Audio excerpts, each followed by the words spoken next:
Okay, welcome, Karen. Lovely to see you. Thanks for partaking in the podcast. It's great to have you here. How are you doing Thank this morning? you. I'm doing well, thank you. And yeah, thank you so much for inviting me. I'm really looking forward to it. Brilliant. So we've known each other for maybe 8 or 9 years now. Yeah. I've teacher trained with you through Mindfulness UK, which you are the founder. And you've been my main supervisor since. And you've also partaken in an event that I helped organise through my role with the Association for the Study of Medical Education, ASME, as well. And you've always been supportive and kind, and I really appreciate that. Mhm. Just in case listeners are curious, we share the same surname, but as far as we know, we are not related. No. But just to say a little bit about the podcast today, we're going to explore your teaching practice, Karen, how you guide, teach, hold space for others, your pedagogy, if you like, and look at some of the methods, the challenges, the inspirations, and also have a wider view on the evolving landscape of Mm, mindfulness education, if you like. mm, And I'm hoping your wisdom and experience will be inspiration for those who teach or wish to teach mindfulness and mm. meditation. Thank you. We'll see. Yeah. Mm. So, just a bit of a warm up question. What's one thing bringing you joy right now? My garden, absolutely love my garden at the moment. It is so full of colour. And yeah, I'm a very keen gardener and I just go out there every day and love it. Super.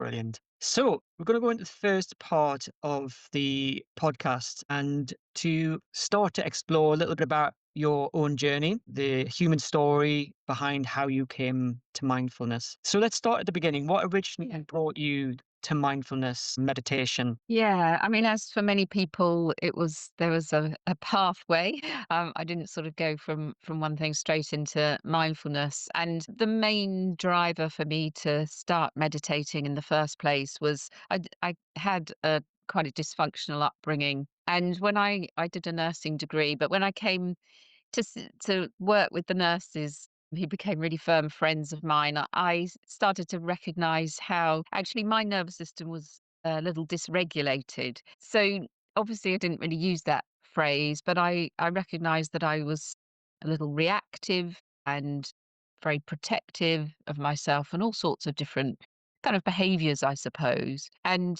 I hadn't really recognized that fully about myself before. So I started to look into it a little bit. I had always been quite interested in the mind body relationship. I remember hypnotizing myself when I was about 13, 14, just for Mhm. fun. So yeah, I started looking around and started practicing yoga. Yoga was my in, and the reason for that I really clearly see now is the movement really helped to regulate my nervous system. And from there, I had the most amazing, beautiful teacher who was so full of kindness, compassion, and wisdom. And her name was Wendy, and of course we had to call her Bendy Wendy. So thanks to Bendy Wendy, she really opened my eyes to another way of being and feeling in my body.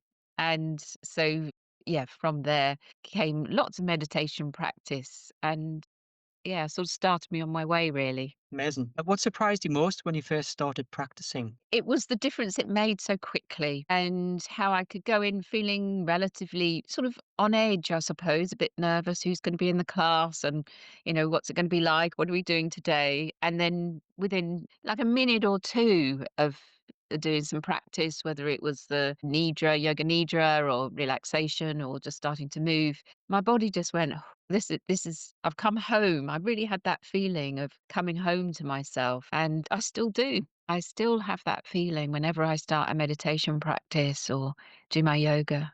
It's just phenomenal. Yeah.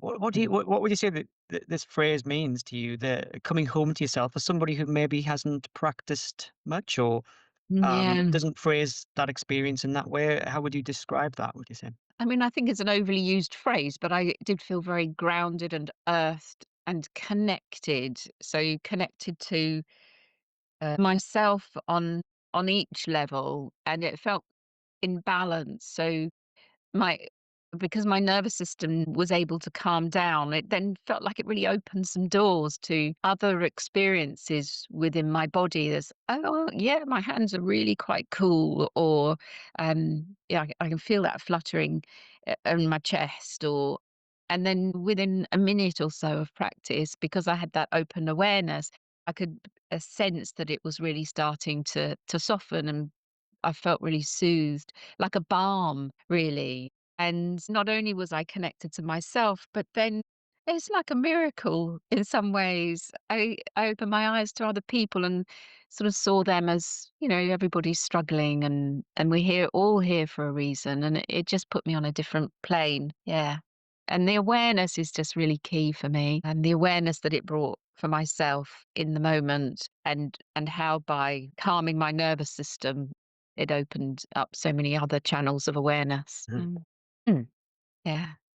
That's great. So how would you define mindfulness in your own words? Yeah, it's just so many definitions out there. But for me, I think, my personal experience was through starting to become aware of my patterns of thought and how that mapped across to my behavior and the way that I spoke to myself internally. I recognized really clearly that by dropping into the present moment, it gave me an opportunity to draw a line between maybe what had happened in the past, how I had been, and in situations, and how I could actually sort of refresh myself and start again. So a real recognition of what had gone on and how that informs me as I am. By dropping the present moment creates the line, and then that makes it spacious, and it offers me choice. I can carry on with that pattern, and I see those patterns coming in. They feel very ingrained, but that not being reactive and being responsive, I think that for me that was the most important aspect of mindfulness in my life, was to recognize that reactivity within me, give myself time and space, and then respond, and that felt really empowering. That's a long definition, but that's my experience.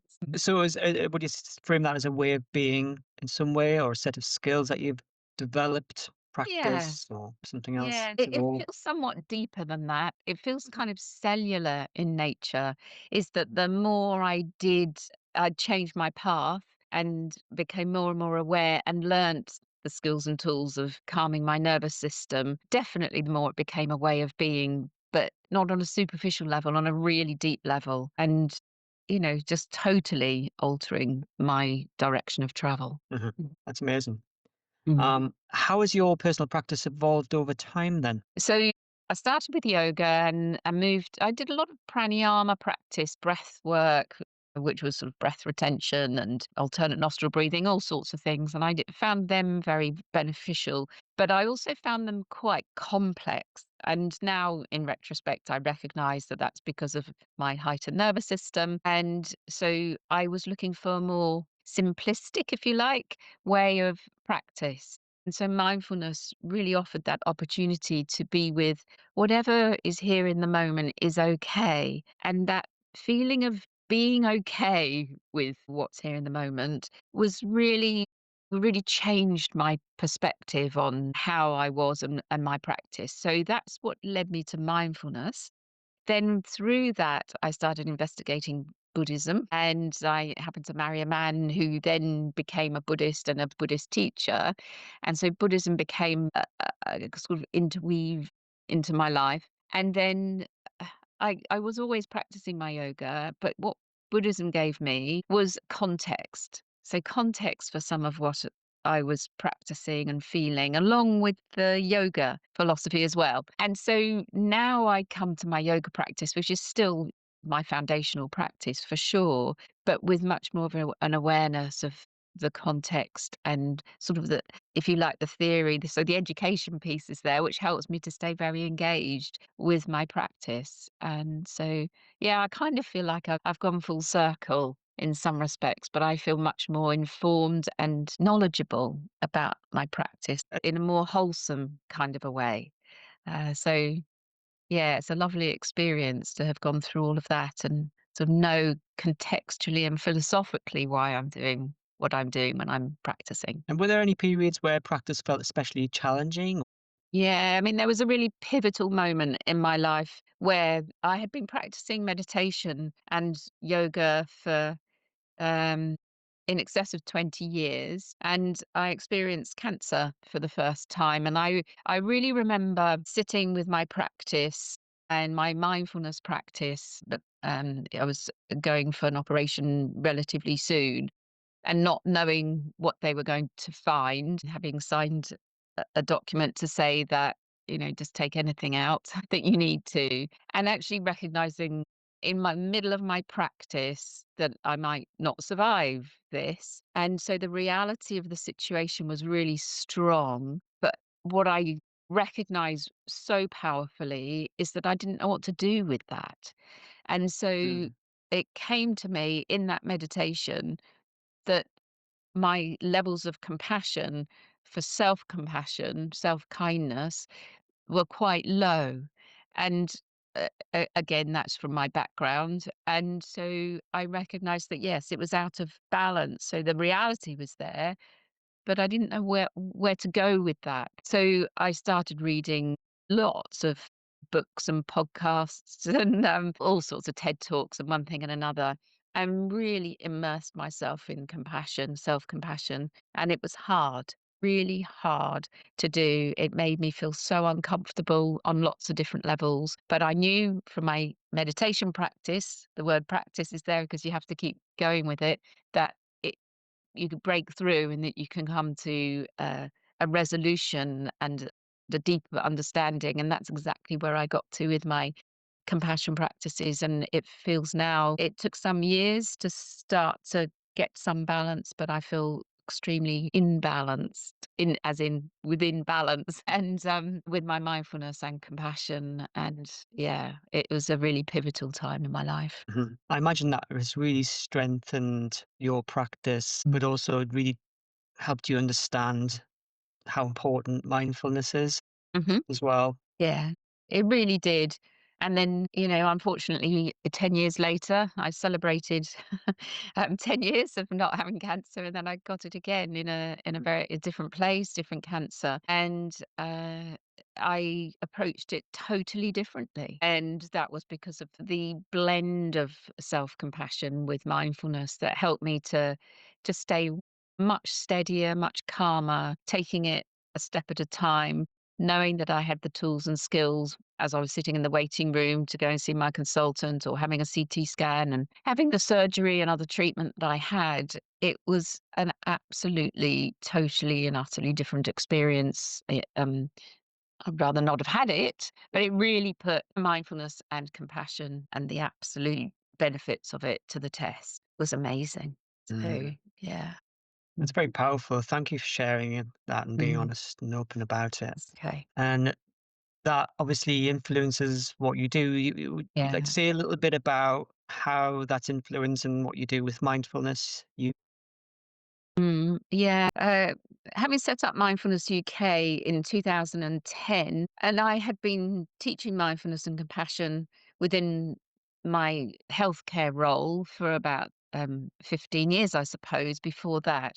But I recognized that the mindfulness aspect was starting to come through from the clinical world into mainstream, but there was no mention of the word compassion. And because I'd been working with both myself and with patients where they had really experienced a lot of trauma and abuse and a pain consultant, so I was on a pain management team, working with mindfulness and compassion together, really recognizing the power of them both and seeing that that wasn't being translated into the mainstream, what was sort of more university led mindfulness teaching and training. And so I set about redressing the balance. And actually, I do remember when I was writing my first book, Compassionate Mindful Inquiry in Therapeutic Practice, I developed a model that showed the relationship between mindfulness and compassion.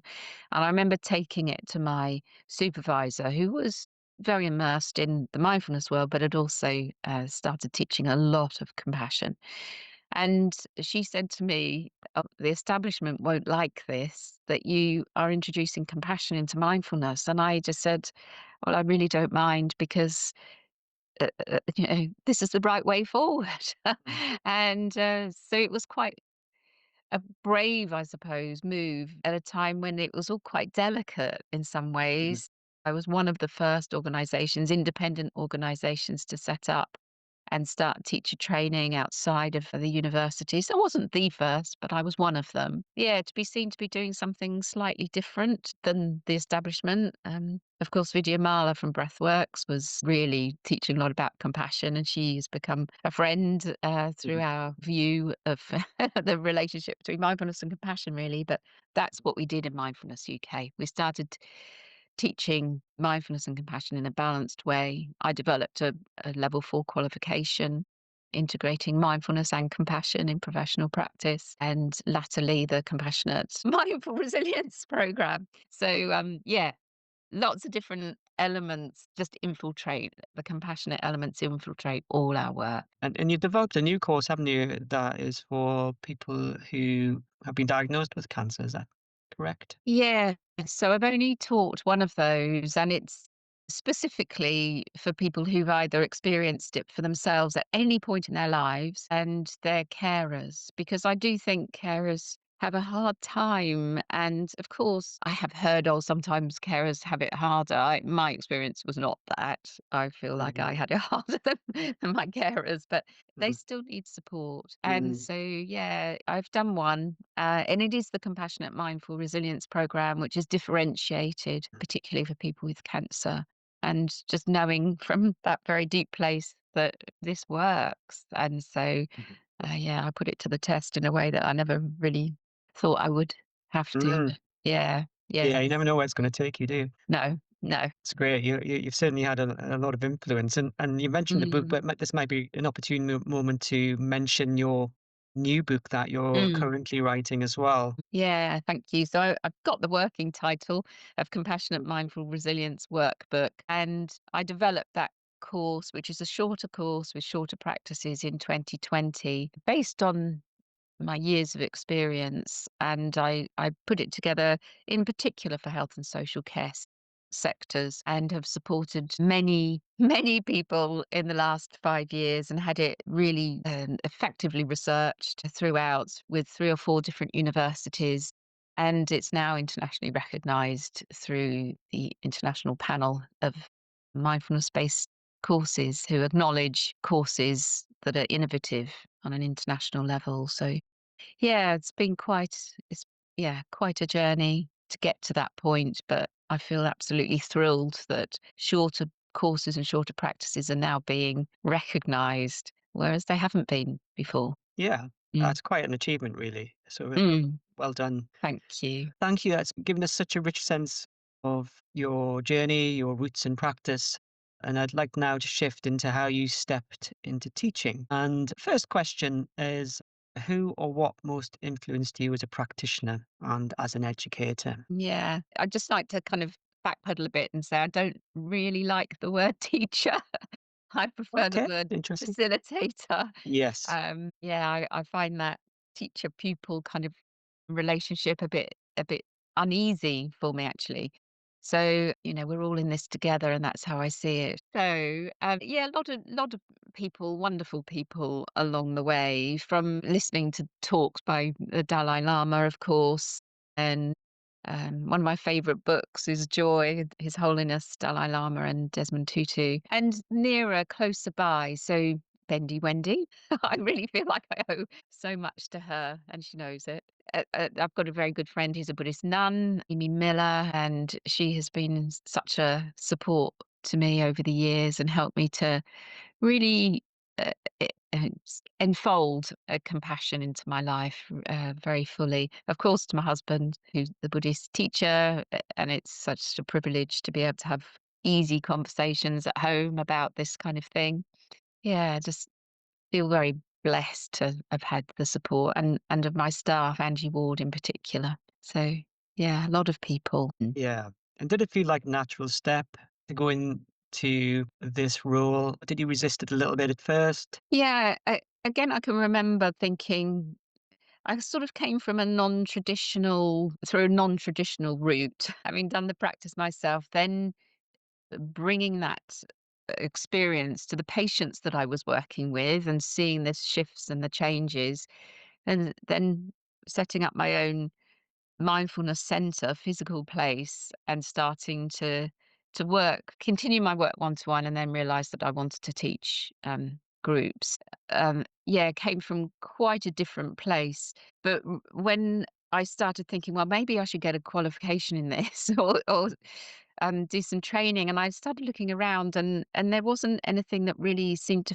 fit the bill. And at the same time, this must have been about 2011. At the same time, people who had no qualifications at all or hadn't been practicing for more than 4 weeks or they'd done a weekend were starting to work in the NHS and in other places where I was really fearful for the people that they were teaching, because you can get this really wrong if you don't assess people well and have a really clear idea about the impact of mindfulness. And so, having looked around and recognized that there wasn't anything and this was going on and that it was going to go on even more, I bleated on about it for a little while and then I thought I'm going to do something about it. And that's when I did develop the integrating mindfulness and compassion qualification. And it is a qualification because it's with the counselling and psychotherapy central awarding body. It's not just an in house training.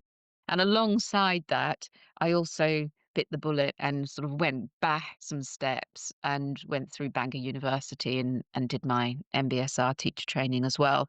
So they were both sort of alongside each other. But it was that strength of feeling that I had that this was going to go horribly wrong if people didn't really understand what it was that they were doing for others. And that's kind of put me in the training role, sort of without me cognitively thinking, right, next year I'm going to become a trainer. It was more Mhm. driven, it was more of an intuitive drive than anything else. Yeah, yeah, that's really interesting. And was there something about the secular format that appealed to you in particular? Yes, there really was.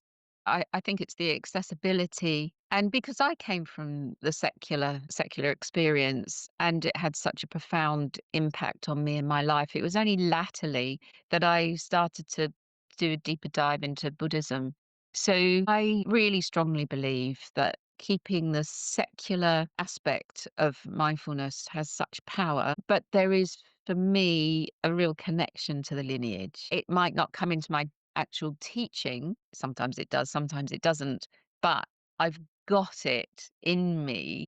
And I think people can connect with that on a subtle level, actually. So, yeah, that's how I feel. So it Mm. kind of imbues your practice. Yeah, it imbues my practice and it imbues my facilitation of groups and also the training because I feel that people, if they ask me a question, I generally have a sense of what the response should be, but I do make choices. Do I talk about it within the Buddhist context? So I've literally just done a retreat around the four immeasurables of loving kindness, joy, compassion, and equanimity. And so I've just started opening into that for Mindfulness UK. But up until that point, it's been completely secular. So yeah, I came from that place and I stay really true to that because I think it's accessible and engaging and I don't want to put people off and think I'm trying to brainwash them or anything like that. Yeah, yeah, Mm, yeah, totally get that. mm. Absolutely. And as a facilitator, do you draw on skills and insights from other careers and life experiences that you've had? I do, my background again, but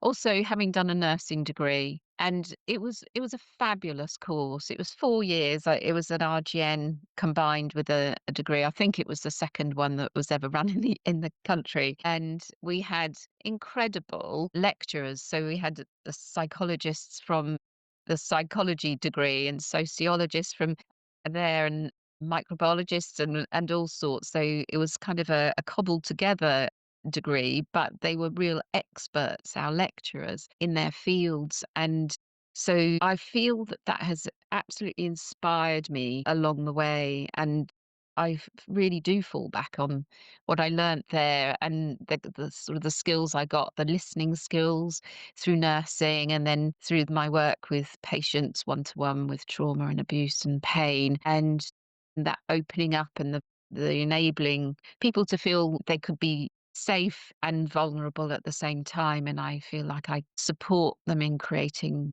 a space to do that. So, yeah, I think my nursing has been invaluable. And I see that actually the older I get, the more value I place on it. Yeah. Yeah. That's lovely. And it's really interesting to hear how everything's connected in that way. It Yeah. reminds me of that phrase or that word Ubuntu. Yes.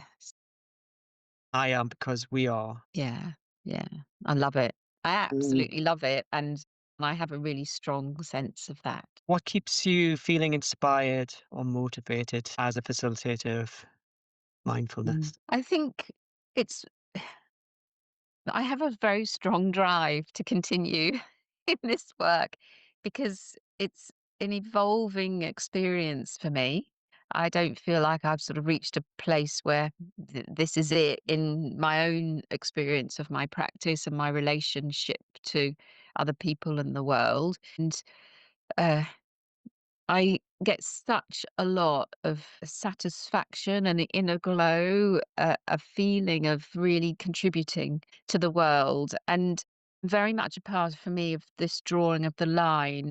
I remember really clearly thinking, I'm not going to let what's happened to me color and influence as much as I'm able to what I do moving forward. And so being able to contribute to the health and well-being of other people so that they can make empowered choices, and that ripple just goes far and wide. It just makes me smile inside when and not in an egotistical way, just it feels really aligned with the choices that I've made in my life, and I feel very flowing about it. I feel at ease with this work and what I'm doing. So yeah, Mhm, that's what keeps me going, this continuous learning and the virtuous cycle of teaching and training and then coming back to me and me continuing to be taught and trained. mhm. I love it. That's wonderful. I'm sure that'll be an inspiration to a lot of people who are listening as well, especially perhaps those who are thinking about taking this up as a main role in their life. Lovely. Mm. So that's great. You've given us a real sense of who you are as a teacher. And now I'd like to dive a little deeper into your teaching philosophy and Hmm. your pedagogy. And just like to start by saying that teaching mindfulness is not quite like teaching maths or history, is it? No. It's about also how we embody the practice. It's how we show up. Yeah. Yeah. And I'd really love to hear how you see that role. Yeah. I feel that often, very often, I have emails pop into my inboxes from organizations and so on saying, can we just buy some scripts of meditations off you, please? And we'll pay you this much or whatever. And I've never once said yes, however tempting it can be. And to Mhm, just to send them a bookload of scripts because it's the experience of practice and the transformational qualities that can arise, not always, but can arise through teaching practices to others in that embodied way. And I can put it into words and I can put it into context and talk about the neuroscience and so on, but there's something really magical about having done the work yourself and then teaching others and supporting others in a really open-hearted way that I do think electronic devices like apps and so on doesn't really get to. And so, yeah, the embodied experiential practice is what I feel like I bring and what I really encourage all of my participants and students to really embed in their lives before teaching to others. I do see it as a balance. It's not all let's just feel into the space and do whatever feels right. There's a real balance between having a curriculum or a sense of what the theme, the learning theme is for the week or whatever it is for the whole course. But to hold that in one hand and then lightly and with knowledge and intuition and awareness and experience to be able to shift and change and flow in and out of that. So that phrase about shifting from doing to being and back to doing, I think is really important. I mean, I've never been a maths teacher. I don't know. mhm. Do maths teachers flow into being a lot of the time? Maybe they do. But yeah, that's what I sense. I also really rely on my practice to keep me steady when maybe things within the group are getting a little agitated or someone's a little distressed or whatever. I bring myself into my body and my groundedness, and that helps to settle everything down. And maybe other teachers don't do that as they're delivering information. Thank you. So, how would you describe your teaching philosophy or approach, or another way of phrasing this perhaps is, what values underpin your teaching and how do you stay aligned with those? I know you've Mm. touched on some of this already, but I wonder if there's some expansion on your philosophy. Yeah. I think my main philosophy is meeting people where they are, but in a way, it's more than that. It's differentiating. I have a I think it's through experience and having done the work for myself. It's about seeing what people need at any given moment and utilizing all the skills to be able to provide that in a way that they can make use of it and sense of it. And that for me is where the shorter practices, the flexibility, the capacity to adapt is really important, and where the curriculum is helpful, but there's a lot of flex in that for sure. And I find that that really helps. I also have my strong core values, which have become my organizations, but very much about inclusivity, and that is really a thread that runs through everything that we do.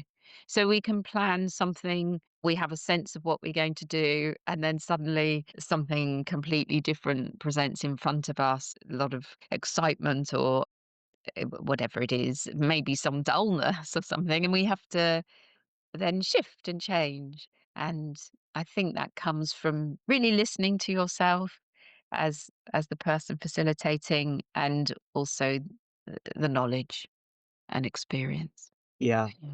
Yeah. I wonder if you could say a little bit more about how you see inclusion within mindfulness educational practice. Yeah.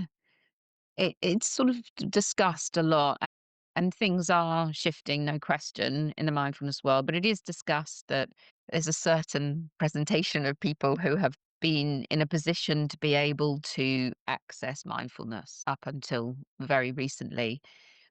And really where my interest lies is with people for whom this is not so accessible and readily available, those hard to reach communities, and how we absolutely have to make adaptations.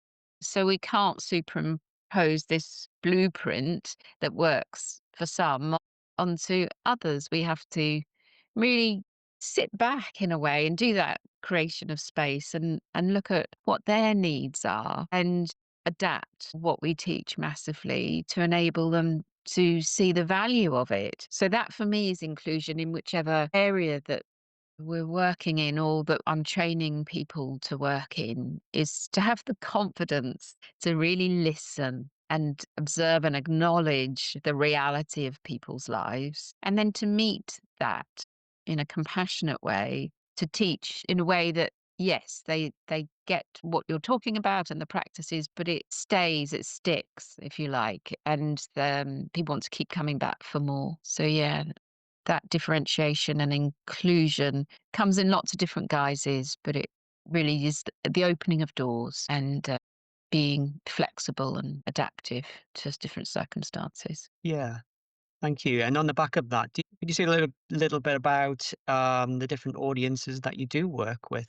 Yeah, I would absolutely say that we've probably worked in pretty much every sector as greater or lesser extent. So yes, we have had a program for several years where we worked within educational settings. I think we were ahead of our time, and we worked in primary, secondary schools and places, special educational needs environments. And that was really from our own experiences, from that of neurodiversity and so on. So yeah, that adaptation, adaptability, to sort of shift and change what we were teaching. We were actually teaching the teachers to then work with the students, the pupils or whatever, and showing them how to facilitate it. So that was the work we were doing, because they knew the students better than we did.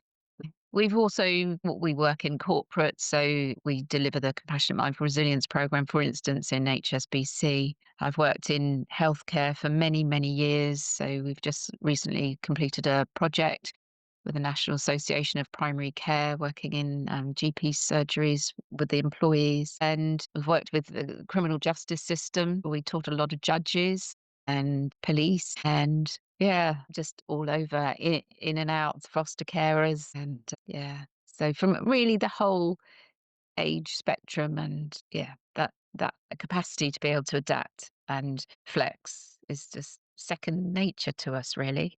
Yeah, absolutely. Great working with a whole range of different groups. But do you ever encounter resistance, skepticism, disengagement? And Mhm. how do you work with that? Yes, very definitely is the answer. And I do put some things in place to ensure that the people who come are people who want to come. So say we go into an organization, we never just say, right, in the lunch break, everybody's got to come, every employee's got to come to mindfulness session or whatever it is. There's always a choice point, and if they're going on a course, they have to fulfill an assessment process, so they know that what they're becoming engaged with. So it's from both sides, really. I think it's really important that they know what they're letting themselves in for, and we have a sense of whether there's any red flags and or how engaged they are and whether they have time for practice, that sort of thing. So yeah, we put some safeguards in place. We have processes around all of that. And so that's there. But of course, people start the course or doing practice or whatever, and for whatever reason, it's they do disengage. Sometimes it's just something going on in their lives. And I used to be a real cheerleader. So yes, mindfulness is fantastic. Everybody should do it. And if you just persevere, it'll all be grand. But I now see really clearly that the disengagement, the turning away from, that there's a resistance there is because there's a painful part that they don't want to turn towards. There's the suffering aspect, and they maybe are not equipped to do that at the moment. And I have a massive amount more compassion for those people than I used to have because they're just not got the resources or the resilience or the knowledge, the capacity, whatever it is, to be able to do it right now. And that pulling back just shows me that that is there and that's okay. And so I feel like even if they've started a course and then they pull away, I think, well, maybe, I've sown a seed or they'll come back to it another time and just being kind to them about it rather than saying, well, you must persevere because you'll break through the wall or whatever. It's like, hey, yeah, now's not the right time, but that's all right. Yeah, you can't reach everyone. People often come to mindfulness when they're ready, don't they? Yeah.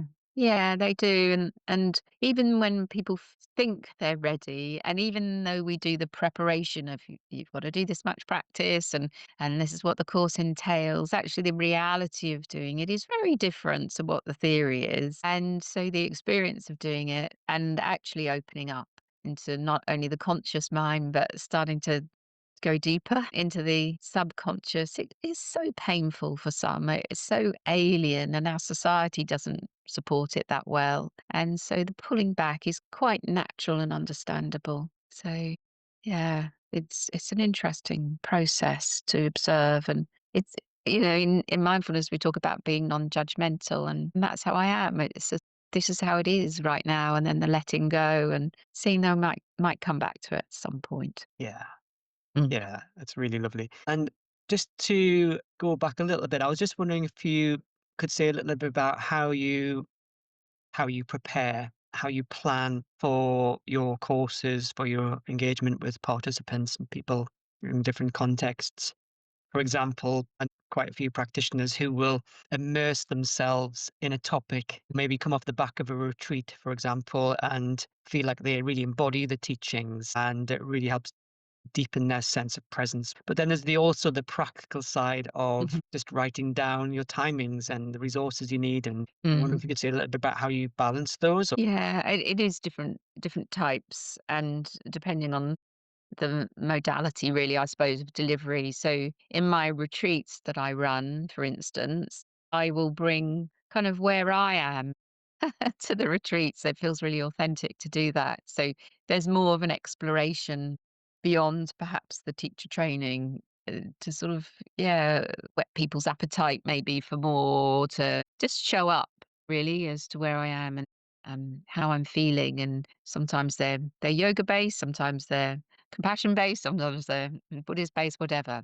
So there's that. but I think it's actually really quite simple. It's about meeting or recognizing what my needs, and sometimes my needs are about keeping to time, making sure I've got everybody on the register and that sort of thing, and meeting the needs of others, the people that you're engaging with. And so, if you have a strong sense of those two things, there is a possibility to balance it out. And sometimes, as a facilitator, one has to be quite boundaried to enable my needs to be met. And other times you just literally have to let go and, and see that there's these person or people in front of you have greater needs. So let's throw it all out the window and for this session maybe and do what is required here and now. Yeah, it's So different. responsiveness to what you Yeah. encounter in front of you. Yes, and doing that with knowledge and an appreciation of what sort of the downstream effects might be. So if you don't get the all of the course content for that session done, how you as this thing's unfolding, how am I gonna do that next time? So there's sometimes quite a lot of thinking going on whilst your heart's quite open and we're letting it flow. And so, yeah, balancing that out can be a little bit of a challenge sometimes, but I think it's really important to recognise that there is just an ebb and flow around any session, and to be open to it and not to be really stuck to what you've planned to do, but also not to be really free. Yeah, You can't let it all hang out. Yeah, you get a bit unstuck with that, I think. yes. Mm. There's some balance in there, isn't that? Mhm. Flexibility, adapting, but also making sure you have some structure that you're working towards. You mentioned that word authenticity, and Mm. I would say that has been related to how you also build rapport those you work with. I wonder if you could say a little bit about rapport building. Yeah, there's a lot of research around the importance of trust and where trust sort of comes from, the building of trust in one to one, sort of more therapeutic, not therapy, but therapeutic relationships and with groups and so on. And I think that that does come from the teacher, a facilitator being themselves. And that's what I say in training. I don't want people to be me or to try and take on what I bring. I want them to really be themselves and then to bring in the skills and the tools to enable that to happen so they feel really grounded and connected to themselves and the teaching that they're doing. So, yeah, it's become very important for me. And I think as you get older, you start to recognize a little bit more that everybody has real attributes. And actually, we all have real attributes, but we all have things that we can work on as well. And that's quite a humbling experience. And so, yeah, I think the trust and just being myself on any given day is really important. And that's so I feel very, yeah, connected and congruent with that. Yeah. So you're attuned is another way of putting that. If Yeah, you're building attunement and that trusting, safe environment yeah, between yourself and those you're working with. Yeah. Is that a way of yeah. capturing that? Yeah, and deciding what to share of myself and what not to share of myself. And that again is different at different times and with different people. And it's not a when you're teaching people, it's not about you, it's about them, but equally they want to have a sense of you. And so, you're not as a teacher facilitator, you're not an automaton. It's not, Mhm. okay, we're just going to teach these practices in this context and the content, and everything will be fine. Having seen so many feedback forms now, what comes through is, oh, the teacher was warm or knowledgeable, or that there was a real sense of safety within the group. It felt sense really, and how people feel within the environment that is way more prevalent in feedback than, "Oh, I learned this, this, and this, and that's really helpful for me." It's the feeling that you can evoke within in that interrelationship, which is really important. Thank you. I wonder if you have a very strong sense of what you're trying to achieve when you're teaching mindfulness. We know for example, in Buddhism, there's an ultimate goal of enlightenment there Mhm. that is really quite front and center. I was just wondering whether you have an aspiration, or whether you just want to get people to a place where they can practice. Where do you think you go with that in terms of the longer term vision of what you do? Mm. Yeah, it's such a good question. I am not. I absolutely know I'm not uh, trying to take people to a place of enlightenment. That's not my drive. And I think it's about helping people to find the tools in whatever circumstances they are to be able to look after themselves in whichever capacity they have. And that might be the more mindful regulation of the nervous system. It might be bringing in more kindness, a change of self view, and helping them to recognize themselves as being really valued and valid and have a lot to offer and feel empowered by it. A word that I hear so much, and that for me is what I'm doing.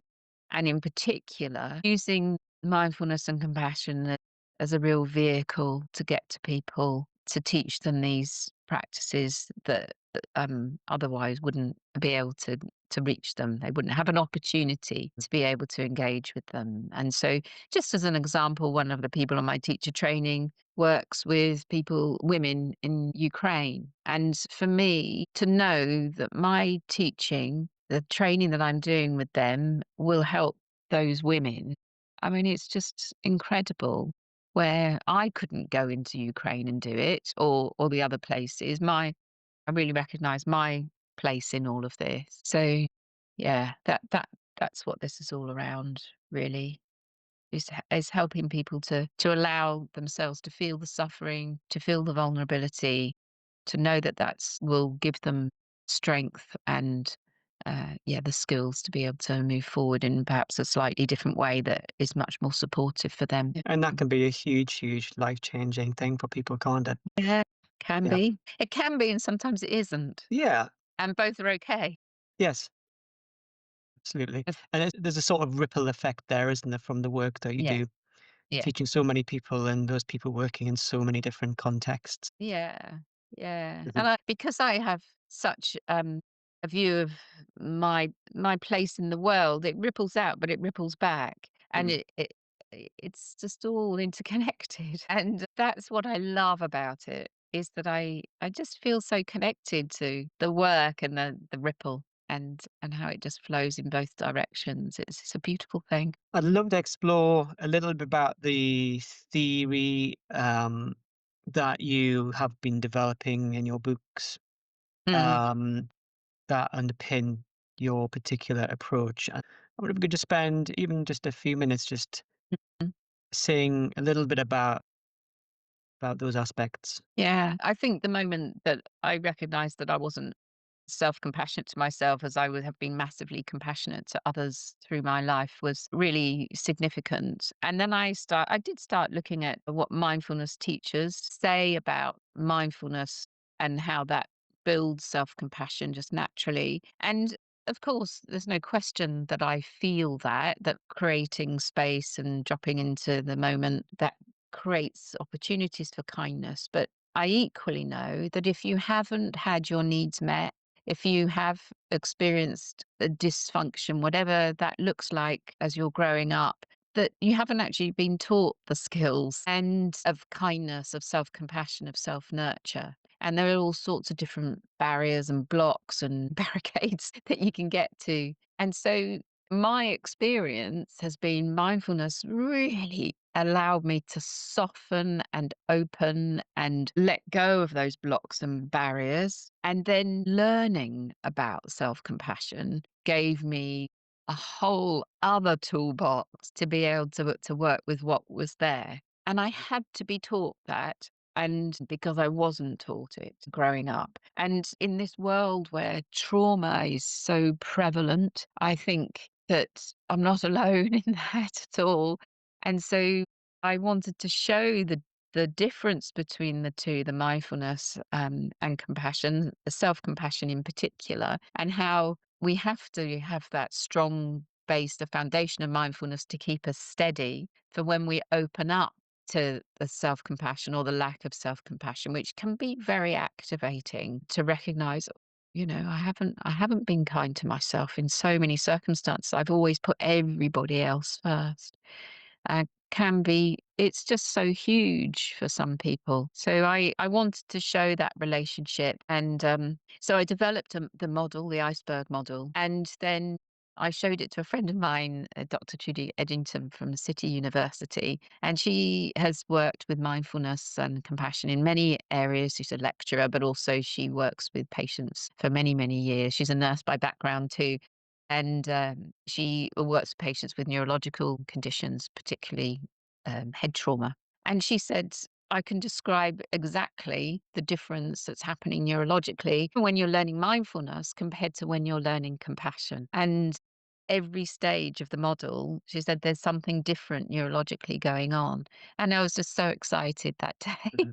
because it came from my own experience and working with patients who had been traumatized and recognizing that these skills and tools made physiological differences if they were taught well and became enfolded into everyday life. So yeah, it was a really powerful moment for me. And so although mindfulness is imbued with compassion, and within compassion you can be really mindful, they do really interweave and dovetail. But for certain people in society, we don't just spontaneously, compassion doesn't spontaneously arise when we are practicing mindfulness in its fullest form. And that for me is what it is. It might open the door, but yeah, to actually learn different skills. I know it because I felt the discomfort of it. And I'd been practicing meditation by that stage for 25 years, Mhm. something like that. So yeah. And I know some mindfulness experts refer to compassion as a skill and something that can be trained, and others will say it's already natural Mhm, innate quality, mhm. or both. Yes. How do you conceptualize it as a skill, would you say? Neurologically speaking, we have the tend and befriend part of our nervous system, of our brain, and that's innate. And that is why we reach out to others, why we naturally are compassionate, generally speaking. If somebody fell down in the street, we would maybe or most likely go and support them in that. We're just automatically compassionate. But the self-compassion isn't always there, because I do think it is something that needs to be modeled or supported and heralded, maybe, which isn't. And I actually think self-compassion is hard to get your head around. I rather like the sense of friendliness, of just becoming friendlier to yourself. And one way I really felt supported in that is one of my very good, even best friend is, I met her in my 20s, and I met her had a period of my working life as a nurse in a private health club in Chelsea where we worked. My friend was the teacher coordinating all sorts of aerobics classes, this, that, and the other. And she was a strong, kind of independent South African person. She's like my alter ego, a stunt woman. She's also, yeah, a Mhm, stunt woman. And I used to imagine when I was learning this, what she would have said to me, what Kim would have said to me in certain situations where this more fierce compassion, although she's like marshmallow inside, and that mm, really helped me with the friendliness aspect. My friends are my advocates, and what would they say if they thought I was actually feeling this about myself? They say soothing things, but also they'd be quite firm with me sometimes, mhm, perhaps. And so I adopted that for myself, and it was a really good way in. So yeah, the friendliness aspect, the kindness, being kind to myself, and not seeing that I was doing in any way other than I reframed a lot. So I didn't feel so guilty that I was putting myself first. I didn't feel like I was letting everybody else down because I was making a stand to say, actually, I just can't go out today. I'm not feeling up to it, whatever it was. Seeing internally thinking, well, that's a real act of kindness. And I'm doing that with the wisdom and the awareness and the groundedness of mindfulness. So it's not self-absorption, which I worried about a lot, and I recognized it wasn't that at all. It was much more about kindness. So yeah, I think reframing and renaming what it is was helpful for me because self-compassion felt sort of untenable and unreachable for me at some points in my learning. Thank you for that. I wonder if what's coming across is that there's a bit of a distinction from that natural compassion for others to alleviate their suffering in some way, Yeah, but we struggle more with the self-compassion, and that's maybe where a lot of the core training needs to be yeah, around that self-compassion aspect. 100%. Mhm. Yeah. Yeah, you've given a really lovely picture about your teaching and how you approach it, your facilitation, should I say. Thank you. So I just want to moving towards the end here. There's a theme around looking ahead and the future of mindfulness training, education, however you want to put it. Mm. What emerging trends or research in mindfulness education excite you most right now? I think the move away from what should we call the traditional 8-week programs, the longer practices, and how we can be more creative about how we apply the shorter practices and of both mindfulness and compassion. So there's sort of a couple of themes there is moving away from the traditional to the shorter and the differentiation and getting those researched. I have got my degree was a science degree, and I have got that part of me that helps. I think the research helps with the validation and helps to again let people see that this has got something in it. It's scientific. It's not just woo woo. That there's getting into all sorts of different areas. But it's also about, yeah, taking a step back and seeing this is not just a sticking plaster for things that have already happened. So for people who are suffering extreme mental health issues, for instance, we don't just slap on a bit of mindfulness and hope for the best. For me, the exciting part is really looking at it as preventative medicine or just prevention. It doesn't have to Mhm. be the word medicine, but and again, that can be in schools, in offices, in healthcare, massively in healthcare, in it, just everywhere, in a really robust enough way, utilizing it in a way that is going to make a difference and make do more good than harm. Because for some, yeah, mindfulness isn't the right answer. So yeah, I think in the education piece, it's around creating space and saying, is what we've done before something that we want to keep on going with? Well, yeah, probably to a point. But the research that's coming out about the 8-week programs, I mean, there's mountains literally of research to support Mhm. that. But some people can't get to those 8 weeks. So what does 4 weeks look like? What does 10 minutes of practice look like rather than 45 minutes of practice, for instance? So yeah, that for me is the exciting part, is the fluctuating landscape of mindfulness and compassion. And yeah, just seeing the application can be very different and can be used for prevention rather than cure. Yeah. Uh, how, working in medical education, I see how mindfulness has found its place in healthcare Mhm. and healthcare education. But do you think there's still quite shift to be made to bring it into healthcare as a Mm. preventative Mhm. um, option as Yeah. opposed to how it is now? If, for example, say 10, 20 years' time, how would you like to see the Mm. role mindfulness has within preventative Mhm. healthcare? Yeah. I mean, I think any inroads into supporting people in any way, but in healthcare are really positive. I have seen and been told about ways, shortcuts, and I don't mean shortcuts through practice, but I really mean shortcuts through safety.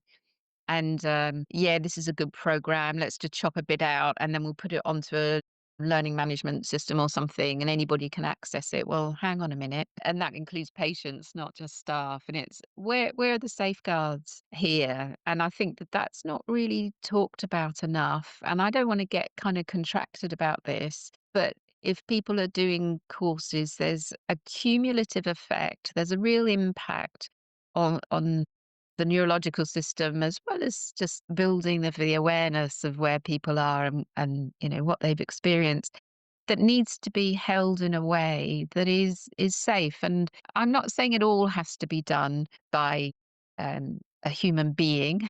We have our own e-courses, but we have things in place to support people whilst they're on an e-course. And I think that that is important where there's a human at the end of it to support anybody who's getting into difficulty or whatever. So it can't be carte blanche that one course will fit everything and everybody and make a massive difference. It has to be looked at right from the start all the way through to the very end and beyond about whether it's safe and applicable, really embedded within the healthcare system, but in a robust and safe way. Yeah.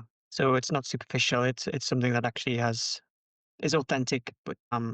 has potential deeper impact. Yeah, and we talk about, the finances behind all of this.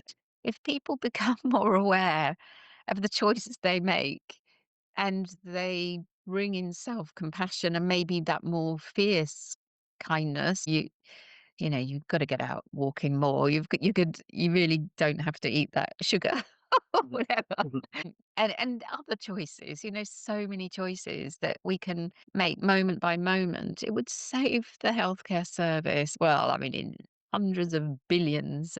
Probably, and yeah, that's what we need rather than so much spent on drugs and all sorts of things that are kind of superimposed when things have got so horribly wrong for people. And, I'm the first to hold my hands up and say the NHS has been absolutely phenomenal for me. But within the system of the incredible care that I've had, I have used my own skills of mindfulness and compassion, and nobody has ever mentioned it to me at any point, Mm. apart from a pain consultant who said, "I can't really teach you much because you used to teach everybody else, and the person that you would be teaching you trained." It's quite a small area that I live in, so, that was the only person where we just had a giggle about it, but yeah, and that for me is quite phenomenal that you can go through 2 cancers and actually the words mindfulness and compassion not be mentioned by the most caring, kind community of healthcare providers that I've ever had the delight to meet, really. So there's some way to go, I certainly. think so. Yeah, I do Yeah. think so. Excellent. So let's move into the final section. This is our quick fire reflection, our series of questions that will hopefully provide some beautiful, spontaneous insights. Okay. No pressure. Mhm. But first of all, what did I not ask that you perhaps wish I had? Is there anything that maybe has went a little bit underexplored in this discussion? I think I mentioned it a few times in passing, but the trauma-informed way of delivery and what we really have to consider, and that is part of the safeguarding. But to recognise that because of COVID, even I think we've got a collective trauma, but I don't think we really acknowledge how traumatic it was and how hypersensitized and hypervigilant perhaps we have become. And now we know in our cells that this could happen again. It was unbelievable, but we're walking around with that knowledge now that something similar could happen again, and that can create agitation for us. And so knowing how to work in a trauma-informed way is of paramount importance, not only because of COVID, of course, but that heightens the need for it. Complete experiences, and that's how mindfulness or how and why mindfulness really supported me. Mhm. And I had to go slow and delicately and yeah, had some real blockers in on the way, but to Mhm. understand that is profoundly important. And would you say with that that if you're a facilitator of Mm. mindfulness educator, is one of the integral aspects of your teacher training, Mm. professional development, is to develop your understanding of trauma? Yes, and it completely is there in everything that we do as an organization. From even what we write on the website is as trauma informed as we possibly can be. And then so that's like the first initial connection people have with us. And then any automations, any emails, anything that comes once you book the course, all the documents, everything that you get has that aspect of being trauma informed to it. And yeah, it's imperative. Do you see any wider application of mindfulness beyond well-being, beyond trauma? Do you see that actually it can develop other capacities in people? Yeah, I think it's a starting point for everything. I think for any change, we need to be aware. So mindfulness and compassion is not the answer in per se, in in a kind of a more contained way for everybody. But the building of awareness enables people to make other choices about all sorts of things, every single thing, if they have, you know, an ability and the environment to make choices in relationships and the way they live their lives and globally, there's all the choices about how we are in the world and how we treat the world Mhm. and what we do and how we speak, how we listen. I just think it's so impactful and awareness is key. So yeah, it's just it's unending. My answer, I could go on It's a for lovely hours. answer. Yeah. Yeah. Yeah. And it's certainly an area that is related to so many different fields. It's almost like you can align it with anything, but awareness being one of the underpinning qualities. So, do you have a favorite poem, favorite reading or quote that resonates with your teaching, with your approach to facilitation? Yes, I love the Dalai Lama's, His Holiness Dalai Lama's quote, "Be kind whenever possible. It is always possible." And I've got a T-shirt with that on it. I love it so much. And I didn't realize until sort of probably the last 10 years of my life that I have got an opportunity wherever possible to be as kind as it's possible. And I try to be kind. It certainly comes Yeah. across, certainly. Thank you. If a student looked back in 20 years, what would you hope they'd say they'd learned from you? Yeah. I think just to that what they had learned helped them to see things differently and to change for themselves. You know, I'm not out to change the world. It's one person at a time. And even if there was a slight shift, that's enough for me, really. For people to be more aware and to be slightly kinder and to have that as the first rung, maybe on a long ladder, perhaps of change. Mhm. That truly is enough. What advice would you give someone considering becoming a mindfulness educator? I would say have a look around and find the person or people or organization, whatever it is that just really feels right for you. And yeah, don't get hung up on, you know, oh, this qualification or whatever. It's really a felt sense in some respects. And if they align with sort of your core values, then it feels okay and intuitively that's all right, then go for it. So yeah, that's what I would say. Listen to yourself. Thank you. And where can people go to find out more about what you do? So yeah, they can visit our website, mindfulnessuk.com, and we're on LinkedIn, both myself, Karen Atkinson, and Mindfulness UK. So we have two LinkedIn pages, and you can email info@mindfulnessuk.com, and we're on Facebook and all the other socials as well. LinkedIn is our main social, so it'd be lovely to hear from you, from anybody who's interested in perhaps having a conversation. And we do have on our website links to be able to book in with us to have that conversation for a few minutes if somebody's just thinking about it and wants to just ask some questions about your own personal circumstances or whatever. So, really happy always to talk about this. Lovely. Thank you so much, Karen, for sharing your story, your insights. It's been a real privilege to talk to you. And I'm sure those listening will take away a huge amount from this rich discussion. So, yeah, thank you very much indeed. Oh, it's my pleasure. And thank you so much for inviting me. I've really enjoyed it. So, yeah, thank you. Great. You're welcome.